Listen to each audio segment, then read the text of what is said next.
بەڵخۆشەویستان ئەچمە لای تەوەری یەکەمی ئەمڕۆی پرۆگرامەکەمان بێگومان 25مین فستیڤالی نێودەوڵەتی گەلاوێژ لە چەند ڕۆژی ڕابردوودا دەستی بە کارەکانی کرد و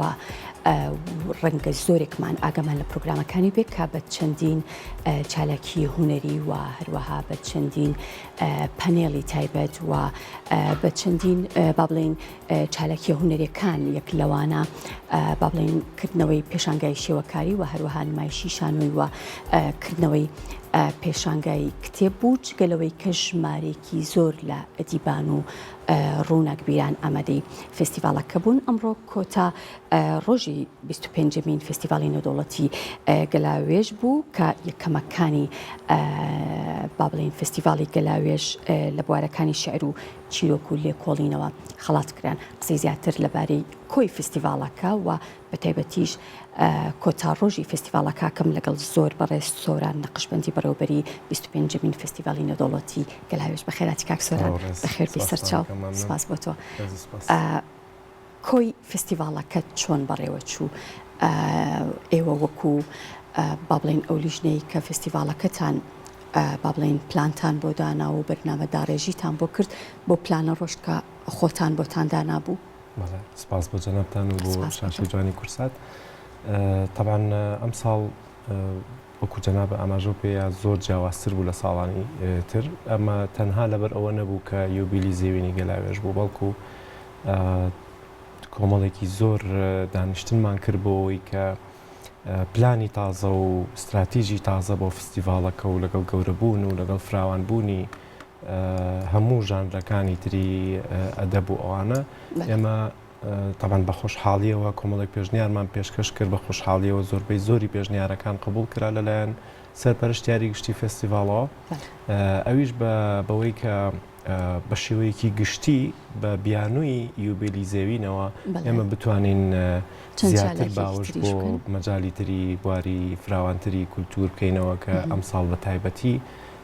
زۆر ڕێگەی زیاتر بۆ بوارە جیاوازەکانی هونەر کرا بۆ بەشە جیاوازەکانیەوە. پێشکەشکردنی ئەو چالاکیانە و بە تایبەتی نمایشکردن یاخود ئامادەبوونی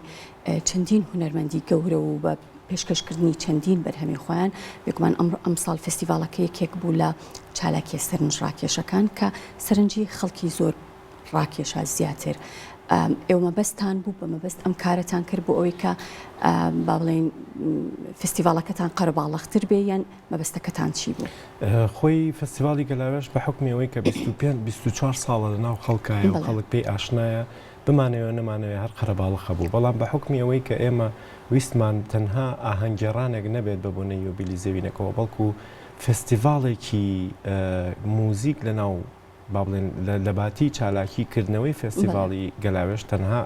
کردنەوەی فستیڤال بە مناسبەیەکی پچکۆلەی هونەری نەبێ وەکو ساڵانی پێشوو. ئێمە ئەم ساڵ یەکەم ڕۆژماندانا بۆ فستیڤالێک یاخود کەرنەڤاڵێکی گەورەی موزیک کە هەریەکە لە بەڕێزان و مامۆستایانی بەرزی وەکو شەرامی نازری و مامۆستا دکتۆر عەبدوڵڵا جەمال و مامۆستا ئەنوەر قەراخی و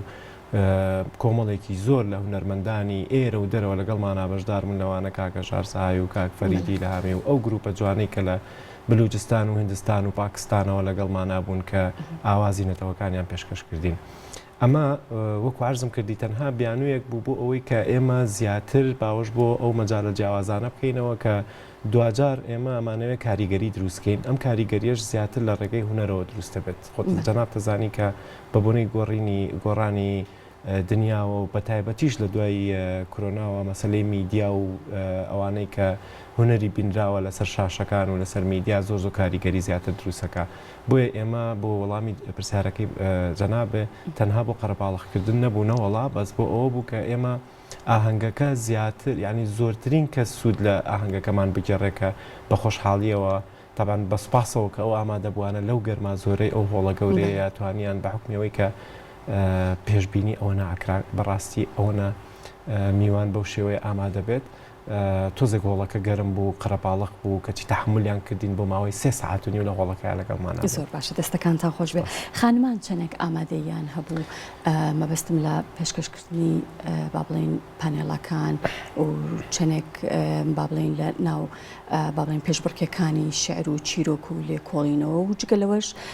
ئەو خەڵاتانەی کە درا بە چەند کەسایەتیەک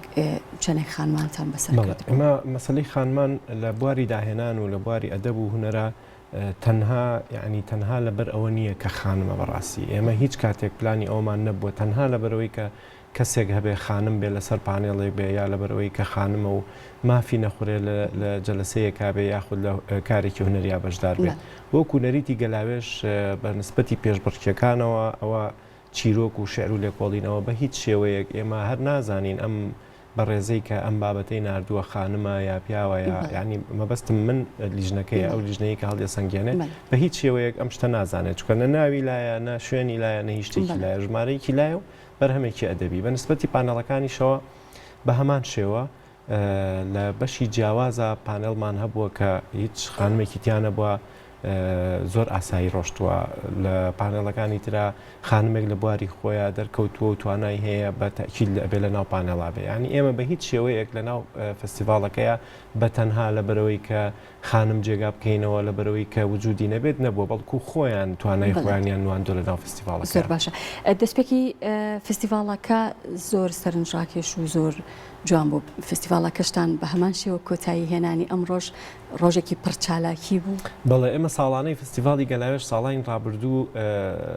ینی ڕۆژی یەکەمکردنەوەی فستیڤال مناسبەیەکی بچکۆلەمانە کرد و دەستمانە کرد بە پانێڵەکان بەڵام ئەم ساڵ لەبەر ئەوەی کە پرۆگرامەکە 3 سەعات و نیو بوو چەندین بڕگە بوو چەندین بەشی جیاوازی لە خۆوەگرت وامان بە باشزانی کە کۆتاییەکەی بە هیچ شێوەیەک هیچ مناسبەتێکی تیانە بێت تەنها ڕاگەیاندنی یەکەم و دووەم و سێمی بوارە جیاوازەکان زۆر باشە خەڵاتەکان چۆن بوون پێشبڕکێکان وەڵی ئەوەنەی تاوان ئێستا کە من لێەوە هاتم هەموو کەسێک خۆشحاڵ بوو بۆی کە نەتایجەکان باش بوو ینی بۆ نمونە بەشی لێکۆڵینەوە هەموو کەسێک پێی خۆش بوو کە ئەو خانمە ئازیزەمان کە وا بزانم پێم وا بێ کەمترین تەمەنیشی هەبوو بە تەمەنێکی 22 ساڵەوە بە ئەزمونێکی کەمەوە بەڵام بە داهێنانێکی زۆرەوە لە بواری خۆیان توانێ بووی لێکۆڵینەوەیکی زۆر باش پێشکەشکە بە هەمان شێوە بۆ بوارەکانی تریش دیار بوو ینی ئەو کەسانە ینی خۆی خۆشیەکەی گەلاوێژ ئەوەیە کە ساڵانە کە ئێمە بەڕاستی بمانەوە نەمانوێت براند دروستە بێ لە ناو گەلاوێژەوە کەسێک کە خەڵاتی یەکەمی گەلاوێژ وەرەگرێ ینی لێ پرسراوێتیە بۆ لیژنە بۆ فستیڤالەکە بۆ بەڕێوەبەرانی فستیڤالەکە لەبەر ئەوە یعنی لیژنەکە زۆر بەباشی ئەمە هەڵەسەنگێن حساب بۆ هەموو ئەو جانبە جیاوازانەکەن کە ئێمە نەوەکە ڕخنەیەکی وامان بێتە سەر کە داخۆ ئەو دەقە خراپە بۆچی بەو شێوەیە چۆتە پێشەوە بە شێوەیەکی گشتی ڕۆژێکی باش بوو هەموو شتێک باش ڕۆی هیوادارم کە ئەوانشی کە بەشدار بوون لەگەڵمانە و ئامادە بوون بە هەمان شێوە خۆشحاڵ بوو بێتن لە کۆتا ڕۆژ تۆکو بەڕێوبەری فستیڤالەکە با بڵێن ئەو ڕئی باڵێن ئەو کەسانە ئەو نووسەر و بە تایبەتی ڕووناک بیرانی کە لە دەروی کوردستانەوە بانگێشتان کرد بوو ئەوان ڕێیان چی بوو لەسەر خۆی بابزان باشترین شاید ئەو لێدوانانەیە کە هەر هەموو ئەو بەڕێزانەی کە لە دەرەوە لە شاشە جوانەکەی ئێوە هەموو میدیاکانی ترەوە یاویانەکە زۆر بەوازەحی خۆشحاڵی خۆیان دەربڕیوە و هەنێکیان کە وەکو خۆیان ئەڵێن بە ئینگلیزیڵن کۆنفرانس گۆوەرن ینی ئەوانن کە زۆرە چنە ناو کۆنفرانس و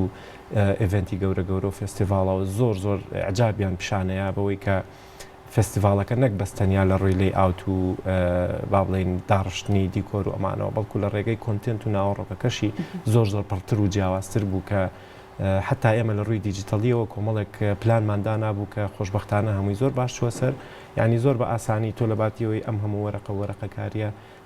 تیمی سوشل میدیا و میدیاکەمان زۆر بە باشی توانیان بە لە ڕێگەی QR کۆدێکەوە هەموو کەسەی توانی بەرنامەی هەرموو ڕۆژەکان و کاتەکانی دەستکەوێ بۆ نمونە ئەگەر سەرنجێکی هەبووە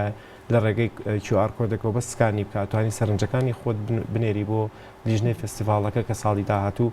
بە تاکید ئەو خاڵانەی کە باسیەکەن لە ئەستۆ بگیرە ینی ئێمە تەنانەت مەجالمان بۆ بەڕاستیەکەی وەکو خۆمان مەجالمان بۆ بۆڵەبۆڵێکیش نەهێشتەوە چکە ئەو بۆڵەبۆڵە سوودی بۆ ئێمە بێت ئەگەر پێمان بکات بەزەگەر لە لای خۆیان بمێنێتەوە لە بینی خۆیانە باسیکەن هیچ سوودێک بە فستیڤالەکە ناگەیەنێت لەبەرەوە خۆشحاڵانە ئێمە ڕۆژانە لە دوای ئەوەی کە و QR کۆدانەمان ئەعلان کردووە ڕۆژانە نزیکەی زیاد لە 50,000 کەس سەردانی وێبسایتەکەی کردووە کە ئەیانەوێ زیاتر لەسەر فستیڤالەکە بزانن چکە ئێمە ڕامانگەیانوە کە لە ساڵی داهاتووە هەم بەرگەی زیاتر لە خۆ گرێ بە تایبەتی بەشی پێشبڕکیە نیازمان وایە کە دەقی زیاتر لە خۆ بگرێ بۆ نمونە ئەوانەی کە بەستەنیا شعر و چیرۆک و لە کۆڵینەوە نەبێت کەسانێک کە لە بواری شانۆنامەیە کارەکەن بتوانن دەقەکانیان بنێرن بۆی لە ساڵی داهاتووە یەکەم و دووەمەکان بەرهەم بهێنرێن یعنی فراوانبوونی فستیڤالەکە بەردەوام پلانە و ئێمە لەسەر ئەو پلانە ڕۆین کە بزانین بەکوێ ئەم ساڵ هیچ جیاوازیەکتان کردبوو بە تایبەتی لە بەشی پێشبڕکێ پێشبڕکێەکە مەرجەکان مەبەستمە نەخێر هەم ئەو شتە تەقلیدێکی گەلاوێژە کە هەروەکو خۆی ماوەتەوە لیژنەیەکی سێکەسی کە هیچ کامیان یەکتری ناناسن تاکو و کۆتایی هەریەکە و لای خۆی خاڵ لەسەر هەموو ئەو کاتەگۆریانەدا ئەنێک کە ئەو بەرهەمەی بۆ هاتووە کۆکرێتەوە خاڵەکان تەقسیمی سێکرێوەکو هەر لیژنەیەکی تر و دواتر لەسەر ئەساسی ئەو ژمارانەی کە بۆی دەرەچێت یەکەم و دووەم سێمیەکە دەستنیشانەکرێ ساڵانی تر ئێمە بە حکمیەوەی کە دەق زۆر نزیکە بوون توانیان زۆر نزیک بوو لەیەکەوە یعنی تقریبان بۆ نمونە یعنی قەسیدە بوو شعرەکان زۆربەی زۆری ستایلی قەسیدە بوو ئەم ساڵ بە حکمیەوەی کە لە بواری ئەدەبیاتی شاگۆڕانکاری دروست بووە ئێمەش گۆڕانکاریەکانمان لە بەرچاو گرتووە کە بە شێوەیە یعنی زۆربەی زۆری ئەو دەقانەی کە پێشکەشەکران دیار بوو پێوەیان کە ئاستیان جیاوازترە لەبەرەوە بە ئاسانی بۆ لیژنەکان